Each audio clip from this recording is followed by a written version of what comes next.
Hello, and thank you for joining me for the Daily Bread Bible study here for day 125, Monday, May 4th, 2020, focusing on 1 Chronicles 20 through 23. We have some new material, not just recycling a whole bunch of old material, and we'll also get some new perspective on some old material as well. But in 1 Chronicles 20, we see a story that's similar to 2 Samuel 11, the siege and capture of Rabbah. It says in 1 Chronicles 21, in the spring of the year, the time when the kings go out to battle, Joab led the army and ravaged the country of the Ammonites and became and besieged Rabbah.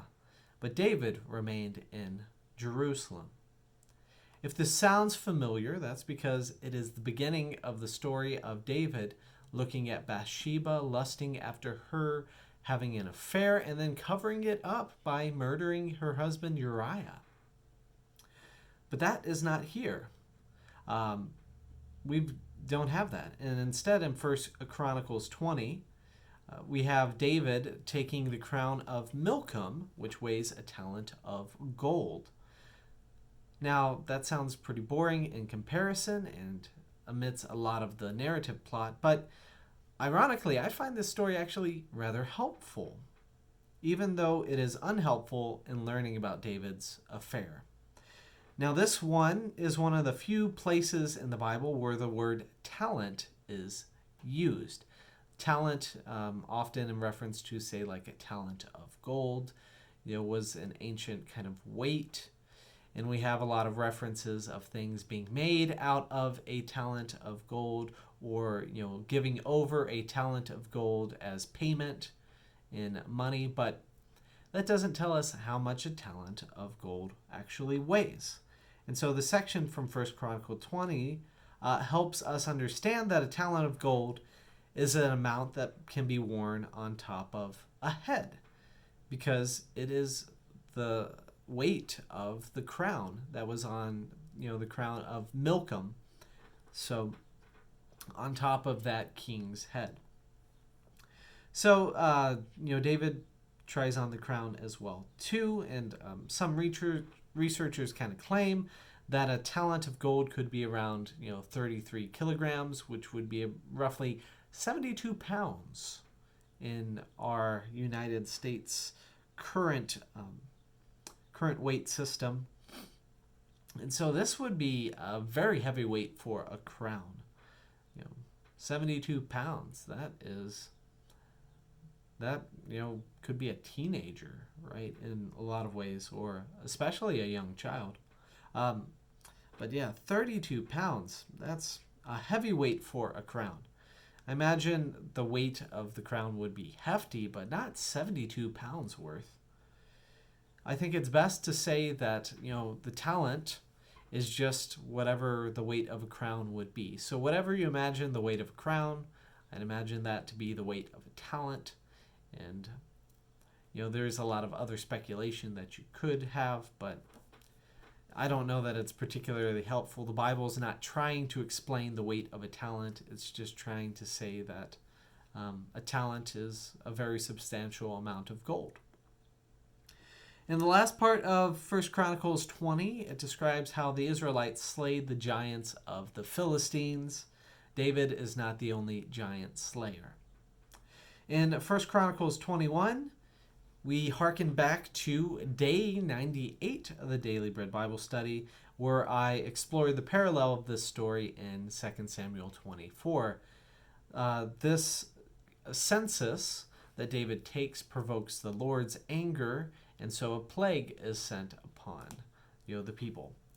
One major difference is who provokes this census. In 2 Samuel, we have God tempting David with the census, and here in 1 Chronicles, we have Satan showing up and tempting David with this census. This is a subtle yet important difference because it deals with theological perspective, right? It's likely more of an issue for us as modern day readers as we try and heavily disconnect God and Satan. God is all good, Satan is all evil. And so we separate those two for us. We even have this mythology of devils and demons, which is why we think of Satan, as this big, burly kind of devil guy with the horns. There's this mythology of who Satan is that we have in our day and time, which probably did not exist in their day and time. But the big question remains, whether we discuss what Satan looks like or not, is the question of, does God cause people to sin? And for 2 Samuel, it appears so. For 1 Chronicles, it appears that Satan alone is responsible for sin. So it's kind of vague, but what do you think? And why? Another thought comes up, as I discussed on day 98, the connection between plague and census. Now, a connection between plague and census is made in the Exodus story. God approves Moses to take a census under certain conditions, as it says in Exodus 30, verse 11. The Lord spoke to Moses, "When you take a census of the Israelites to register them, at registration all of them should give a ransom for their lives to the Lord, so that no plague may come upon them for being registered." David's census leads to a plague, so a connection seems intentional. Just remember, censuses are taken at other times. Moses takes them. Solomon even takes a census and seems to be fine with that, but David's census brings on the plague. Additionally, the plague subsides when David gives a ransom and offering through animal sacrifice, saying in 1 Chronicles 21, "I will not take for the Lord what is yours, nor offer burnt offerings that cost me nothing." And therefore there goes the gift of wanting to give something in return for this sacrifice. And that after that, God subsides the plague. Or I should say, the plague is subsided. Maybe Satan subsides it. I don't know. But the last note I have on this is that the difference of the name of the Jebusite. Here in 1 Chronicles, it's Ornan. And then in 2 Samuel, it's Aruna. So that is another difference. Moving on to 1 Chronicles 22. We see a slight difference as well here with the story that is in 2 Samuel. King David chooses to place the Temple of Solomon, and where Solomon will build it, I should say. He makes preparations from Tyre to get the wood, and then it has an encounter with Solomon around instructions specifically for the temple. Now, King David talked with Solomon previously, but this is specifically around the temple, and the highlights include, first, that David will not do it because he is a man of bloodshed and war. Solomon will be a man of peace. Sounds similar. God's word of the throne being established forever is repeated. Sounds similar. This is different. David prays to God to give Solomon wisdom, as opposed to Solomon making the prayer for himself. And then 4, David instructs Solomon that he will need to add more gold to complete the task and the ornateness of the temple. In 1 Chronicles 23, this final chapter for us today, we then have another list of names being of the tribe of Levi. And these Levites are tasked with new responsibilities for the temple. Because if you think about it, Moses appointed the Gershonites in tasking them to care for the tent clothes and coverings. And Moses appointed the Merarites to be in charge of the tent poles and supports.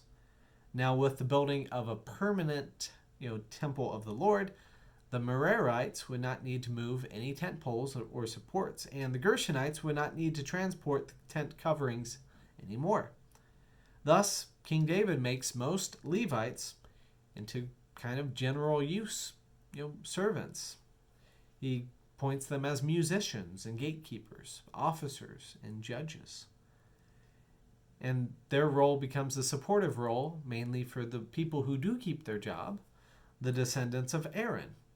The descendants of Aaron had been appointed by Moses to be the priests, and so they will still serve and function in that capacity.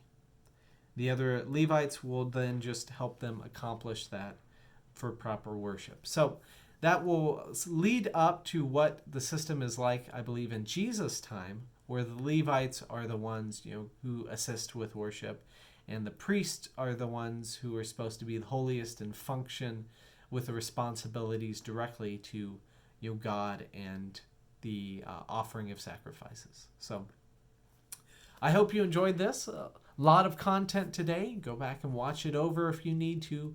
But yes, definitely good to talk about the Bible and think about all of the different things that we come into contact with here in these 4 chapters. So thanks for the journey, and I look forward to journeying with you again next time.